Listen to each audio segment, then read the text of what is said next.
jūs ir lenktynės, ar tai kaip nors susiję bendraja prasme? Bendraja susiję. Tai iš tikrųjų ir automobiliais domiuosi, apskritai technika, kuri juda žemė, tai nėra vien automobiliai, tai yra ir dviračiai, ir technika, kuri plaukia, bet aišku labiausiai tai automobiliai. Nelenktyniauju pats, nelenktyniavau, ypač gatvėse nelenktyniauju, aš manau, kad lenktynės turi būti tam skirtose trasose ir tikrai turim tų trasų, turim tų pramogų, kur galima ir išsinuomoti, ir praktikos įgyti, ir išbandyti save, tai nereikia rizikuoti nei savo sveikata gyvybę, nei juolab aplinkinių. Ir visą laiką laikiaus principo, kad jeigu yra noras greičiau paspausti akceleratoriaus pedalą ir nenori važiuoti į lenktynių trasą, tai greitis neribojamas Vokietijoje yra. Tai visą laiką gali nuvažiuoti iki Vokietijos, o jeigu nuvažiuoti per Lenkiją nesinori, gali nuplaukti iš Klaipėdos jūrų uosto. Labai geras požiūris. O kaip jūs seniai žinote apie 1006 km lenktynės? Aš dar atsimenu nuo to laikmečio, kai jas organizavo, pagrindinė tokia būdavo bankas, kurio dabar pavadinimo niekas nenori minėti. Vėliau keitėsi, tai iš tikrųjų nuo to laikmečio, kai dar buvau vaikas, ir praktiškai aš užaugau su tom lenktynėm ir tai tapo Lietuvos tradicija, tai tapo pajūrio tradicija, tai tapo laikas, kuomet daugelis lietuvių ir ne tik ir turistų suvažiuoja į Palangą. Tai yra toks neatsiejamas, sakyčiau, mūsų Lietuvos pajūrio įvaizdžio dalis. Lenktynės bendro naudojimo keliuose.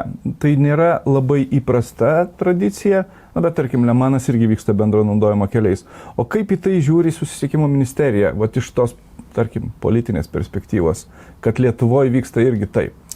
Mes kaip lietuviai, tautiečiai visi esame iš tikrųjų labai konservatyvūs daugeliu klausimų ir kelių infrastruktūros, eismo, reguliavimo, naujų idėjų, naujų technologijų nešimo į eismą, tai daugeliu sukelia alergiją.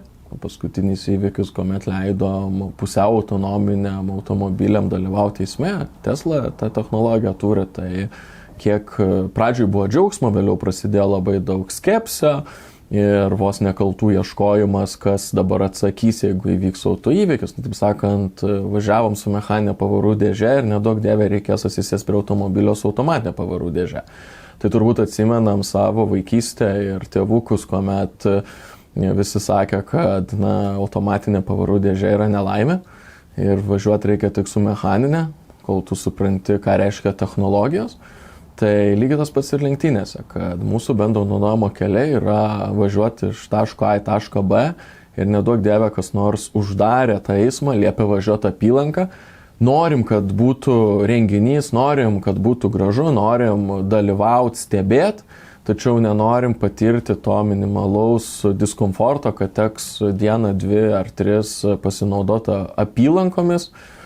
Tai aš manau, kad mums kaip valstybei, mums kaip visuomeniai, bendruomeniai dar reikia augti, kol pasieksim vakarų lygį ir suprasim, kad iš tikrųjų tą kelių infrastruktūrą mes galim išnaudoti daug plačiau. 20 metų savo 1006 km lenktynės prasideda.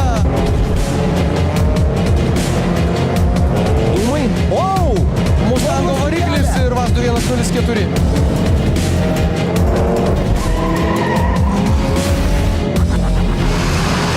Ir čia mirksi farom. Praleisk mane, vadinasi. Negaliu saulelį patikėti tai, kas čia vyksta pas mus. Kažkaip nepavyksta.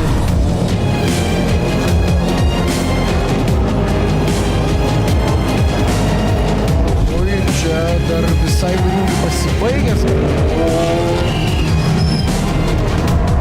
Ką tu darai?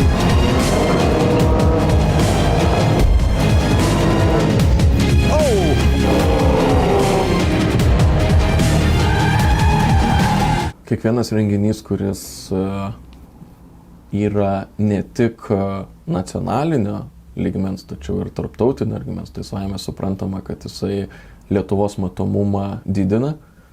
Atvažiuoja juk ir lenktynininkai dalyvauti tame renginyje. Atvažiuoja ir komandos jų visos, atvažiuoja šeimos nariai, atvažiuoja fanai, kurie palaiko. Na ir aišku, atvažiuoja tada turistai, fanai.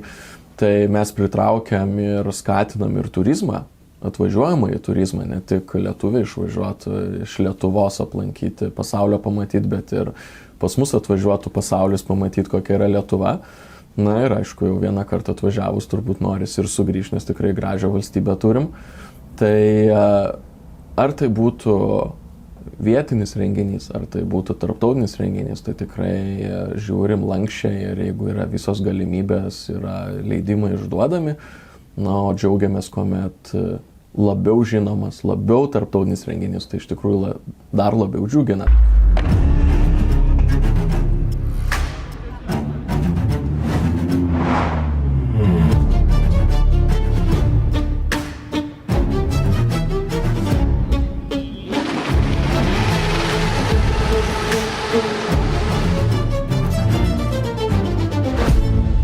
O jūs pats, ar atvažiuosite į Palangą?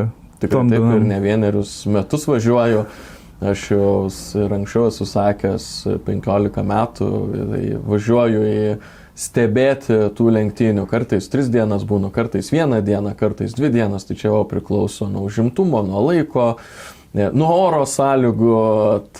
Tačiau visą laiką atvažiuoju aplankau, nes tai yra kaip tradicija. Tai yra kaip tradicija, o kada tai tampa tradicija, na, tu negali praleisti tos vasaros ir neapsilankyti 1006 km lenktynėse. Tai aš mėgaujuosi renginiu ir tikrai skatinu visus mėgautis renginiu, ir tai yra ne tik lenktynės trasoje, tai yra ir viskas, kas yra už trasos ribų, labai daug pramogų, labai daug edukacijos yra, pažintinių pristatymų ir ne tik suaugusiems, bet ir vaikams. Tai praktiškai iš tikrųjų tas renginys tai yra, aš vertinčiau šeimos renginys. Jame ir tėtis, ir mama, ir vaikas ras ką veikti. Nebūtinai tėtis stebės lenktynės, kitose šeimose juk ir mamos labiau gal į automobilius linkę, tėčiai kitas veiklas veikia, tai čia priklauso nuo šeimos modelio, bet pati šeima tikrai ras ką veikti ne vieną dieną, kol vyksta tas renginys.